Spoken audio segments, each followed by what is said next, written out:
Good morning friends. ನಾನು ಈಗ time 8:30. ಬೆಳಗ್ಗೆ ಬೀಚ್ ಹತ್ರ ಬಂದಿದ್ದೀವಿ. ನಿನ್ನೆ ಬೀಚ್ ಹತ್ರ ಹೋಗಿದ್ವಿ, ಬಟ್ 6 o'clock ಕ್ಲೋಸ್ ಅಂತ ಹೇಳಿದ್ರು. ಅದಕ್ಕೆ ಬೀಚ್ ಹತ್ರ ಹೋಗೋಕ್ಕಾಗಲಿಲ್ಲ. ಆಮೇಲೆ ಮಧ್ಯಾಹ್ನ ಎಲ್ಲ ತುಂಬ ಬಿಸಿಲಿರುತ್ತೆ, ಅದಕ್ಕೆ ಈಗ ಕರ್ಕೊಂಬಂದಿದ್ದೀನಿ.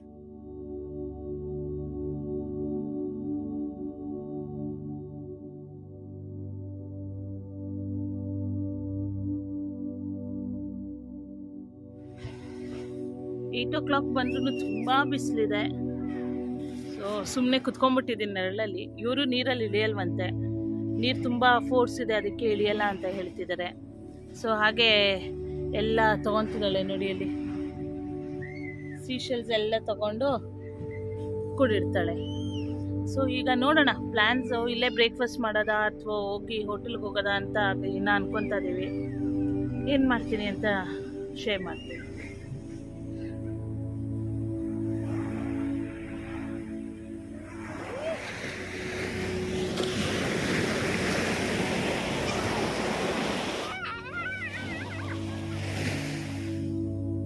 ಅಲ್ಲಿ ನಿಂತ್ಕೋಗು, ನೋಡೋಣ ಶ್ರೇಷ್ಠನ ಹತ್ರ ಬರುತ್ತಾ ಏನಂತ. ಸ್ವಲ್ಪ ಒಂದು 5 steps ಮುಂದೆ ಹೋಗು, ಇದು ಟಚ್ ಆಗುತ್ತೆ.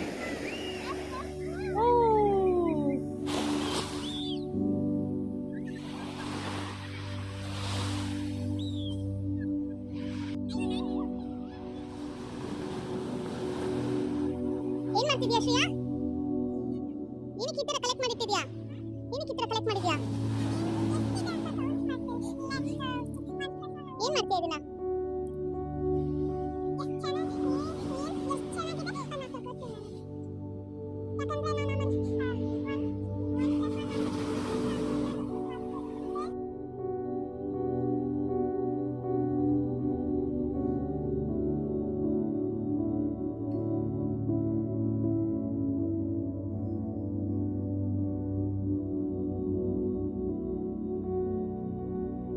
ಫ್ರೆಂಡ್ಸ್, ಇನ್ನು ಬೀಚ್ ಹತ್ರನೇ ಇದ್ದೀವಿ. ಸಡನ್ನಾಗೆ ಪ್ಲ್ಯಾನ್ ಮಾಡಿದ್ವಿ, ಇಲ್ಲೇ ಬ್ರೇಕ್ಫಾಸ್ಟ್ ಯಾಕೆ ಮಾಡಬಾರ್ದು ಅಂದ್ಬಿಟ್ಟು. ಅದಕ್ಕೆ ಈಗ ಕುಕ್ಕಿಂಗ್ ಸ್ಟಾರ್ಟ್ ಮಾಡಿದ್ದೀನಿ. ಏನೇನು ವಸ್ತುಗಳಿತ್ತು ಅದನ್ನ ಯೂಸ್ ಮಾಡಿ ಕಿಚಡಿ ಥರ ಮಾಡೋಣ ಅಂತ ಅಂದ್ಕೊಂಡು ಮಾಡ್ತಾ ಇದ್ದೀನಿ. ನೋಡಿ, ಈ ಥರ ಸೆಟ್ ಮಾಡಿದ್ದೀನಿ. ಸೊ ಹಿಂದೆ ಇಲ್ಲಿ 2 ಬ್ಯಾಗ್ ಕಾಣಿಸಿರೋದು, ಅದರಲ್ಲಿ ನಾನು ಫುಲ್ಲು ಸ್ಟವ್ ಇರ್ಬೋದು, ಟೇಬಲು ಎಲ್ಲ ನಾನು ಅದರಲ್ಲಿ ಇರ್ತೀನಿ. ಪಾತ್ರೆ ಎಲ್ಲ ಇಟ್ಕೊಂಡು ಮಾಡ್ತೀನಿ.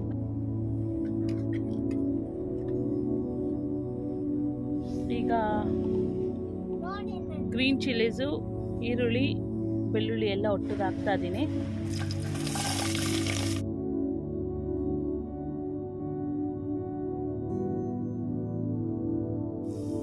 ಈಗ ಟೊಮೆಟೊ, ಆಮೇಲೆ ರೈಸ್ ಮತ್ತು ದಾಲ್ನ ಸೋಕ್ ಮಾಡಿಟ್ಟಿದ್ದೀನಿ. ಸಾಲ್ಟ್,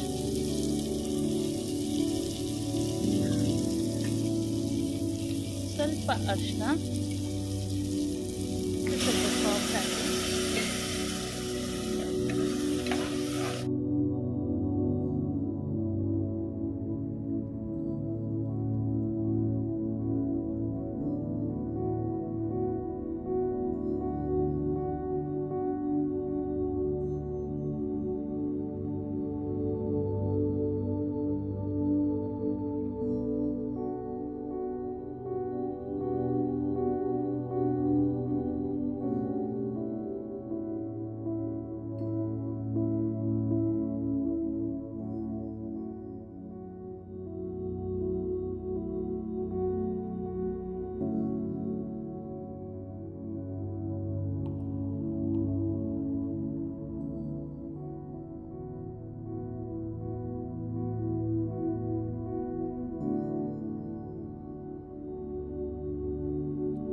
ಕಿಚಡಿ ರೆಡಿ ಆಯಿತು.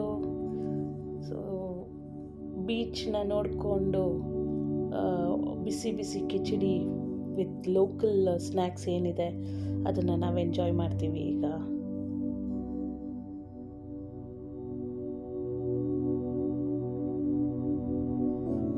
ಹಾಯ್ ಫ್ರೆಂಡ್ಸ್, ಬೀಚ್ ಮುಗಿಸ್ಕೊಂಡು ರೂಮಿಗೆ ಬಂದು ಸ್ವಲ್ಪ ರೆಸ್ಟ್ ಮಾಡಿ ಇವಾಗ ಫ್ರೆಶ್ ಆಗಿ ಈಗ 4:15 ಟೈಮ್. ಈಗ ನಾವು ಅನಂತಪುರ್ ಅಂತ ಒಂದು ಟೆಂಪಲ್ ಇದೆ, ಅಲ್ಲಿ ಹೋಗ್ತಿದ್ದೀವಿ. ಅನಂತ ಪದ್ಮನಾಭ ಟೆಂಪಲ್. ಅಲ್ಲಿ ಹೋಗಿ ಈಗ ರೀಸೆಂಟಾಗಿ ಒಂದು ನ್ಯೂಸಲ್ಲೆಲ್ಲ ಬಂದಿತ್ತು, 75 ವರ್ಷದ ಮೊಸಳೆ ಸತ್ತೋಯ್ತು ಅಂತ. ಆ ಟೆಂಪಲ್ದೆ, ಅದು ಆ್ಯಕ್ಚುಲಿ ವೆಜಿಟೇರಿಯನ್ ಅಂತೆ. ಆ ಟೆಂಪಲ್ದೆ ಮೊಸಳೆ ಸತ್ತೋಗಿತ್ತು. ಬನ್ನಿ ಆ ಟೆಂಪಲ್ ನೋಡೋಣ. ನಂಗೆ ತುಂಬ ಆಸೆ ಇತ್ತು, ಅದು ನ್ಯೂಸ್ ಎಲ್ಲ ನೋಡಾದ್ಮೇಲೆ ತುಂಬ ಆಸೆ ಇತ್ತು, ಹೋಗಿ ನೋಡ್ಕೊಂಬರೋಣ. ಅದಾದಮೇಲೆ ಮದ್ದೂರ್ ಅಂತ ಒಂದು ಗಣೇಶ ಟೆಂಪಲ್, ಅಲ್ಲಿ ಹೋಗೋಣ. ಅಲ್ಲಿ ಚೆನ್ನಾಗಿದೆಯಂತೆ, ನೋಡಿಕೊಂಡು ಬರೋಣ. ಇವತ್ತೆಲ್ಲ ಹಬ್ಬದ ದಿವಸ ದೇವಸ್ಥಾನ ವಿಸಿಟ್. ಇವತ್ತು ಆ್ಯಕ್ಚುಲಿ ದೀಪಾವಳಿ. ಹೋಗಿ ದೇವ್ರ ಆಶೀರ್ವಾದ ಪಡ್ಕೊಂಬರೋಣ.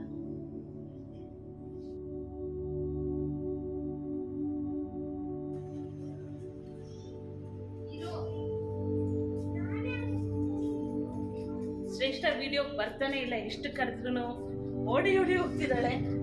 ಶ್ರೇಷ್ಠ, ಹೇಗಿತ್ತು 5 days? ಹೇಗಿತ್ತು 5 days?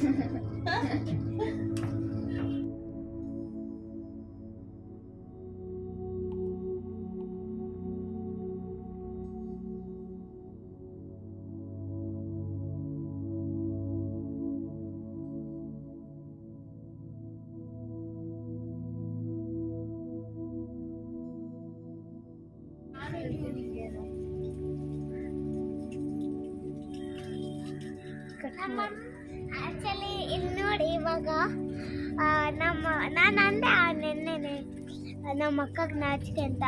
ನಿಮ್ಗೆ ಗೊತ್ತಾಗಿಲ್ಲ ಅನ್ಸುತ್ತೆ ಅದನ್ನ.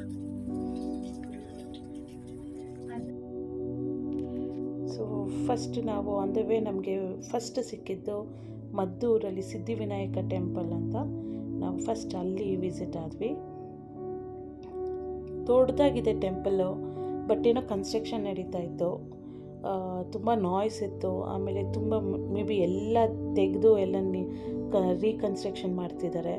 ಸೊ ನಮಗಷ್ಟು ನೋಡೋಕ್ಕಾಗಲಿಲ್ಲ. ಆದರೆ ದೇವರು ತುಂಬ ಚೆನ್ನಾಗಿತ್ತು. ಆ ದೀಪದ ಅಲಂಕಾರದಲ್ಲಿ ತುಂಬ ಚೆನ್ನಾಗಿ ಮಾಡಿದರು. ದೇವರ ಆಶೀರ್ವಾದ ಪಡೆದು ಸುತ್ತ ಏನಿದೆ ಅದೆಲ್ಲ ನೋಡಿಕೊಂಡು ನಾವು ಸೀದಾ ಅನಂತ ಪದ್ಮನಾಭ ಟೆಂಪಲ್ಗೆ ಹೋದ್ವಿ.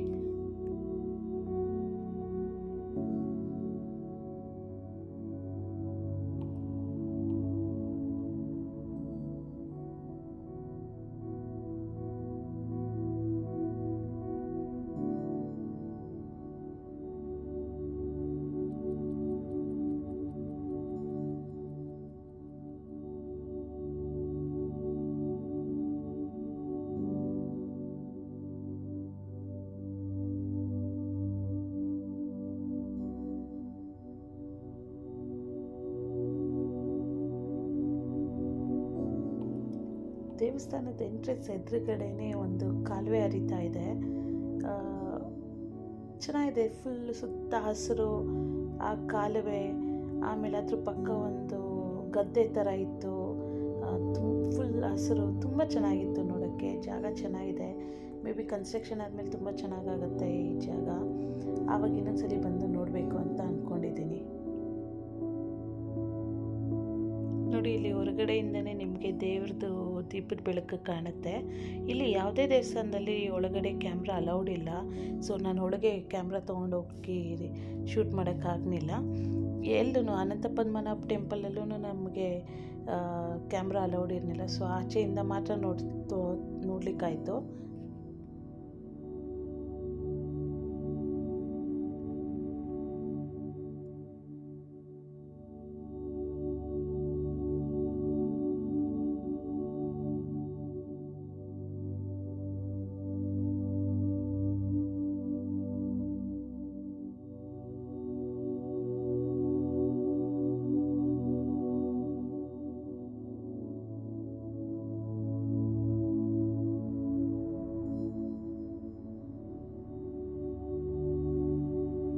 ಇದೇ ನೋಡಿ ಅನಂತ ಪದ್ಮನಾಭ ಸ್ವಾಮಿ ದೇವಸ್ಥಾನದ ಎಂಟ್ರೆನ್ಸು.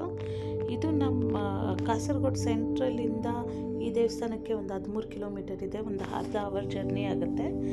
ಇದ್ರ ಒಳಗಡೆ ನಮಗೆ ಕ್ಯಾಮ್ರಾ ಅಲೌಡ್ ಇರಲಿಲ್ಲ, ಅದಕ್ಕೆ ನಾನೇನು ಶೂಟ್ ಮಾಡೋಕ್ಕಾಗಲಿಲ್ಲ. ನೋಡಿ, ಒಳಗಡೆ ಇರೋ ದೇವ್ರ ವಿಗ್ರಹ ದರ್ಶನ ಆದಮೇಲೆ ನಮ್ಮ ಲಾಡ್ಜ್ ಪಕ್ಕನೇ ಒಂದು ಹೋಟೆಲ್ ಇತ್ತು. ಅಲ್ಲಿ ನಾವು ಡಿನ್ನರ್ ತಿಂದ್ಕೊಂಡು ಲೈಟಾಗಿ ಒಂದು ದೋಸೆ ಬೇಕು ಅಂದರು, ನೂಡಲ್ಸ್ ಬೇಕು ಅಂದರು, ಅದನ್ನು ತಿಂದ್ಬಿಟ್ಟು ಹೋಗಿ ಮಲ್ಕೊಂಡ್ವಿ.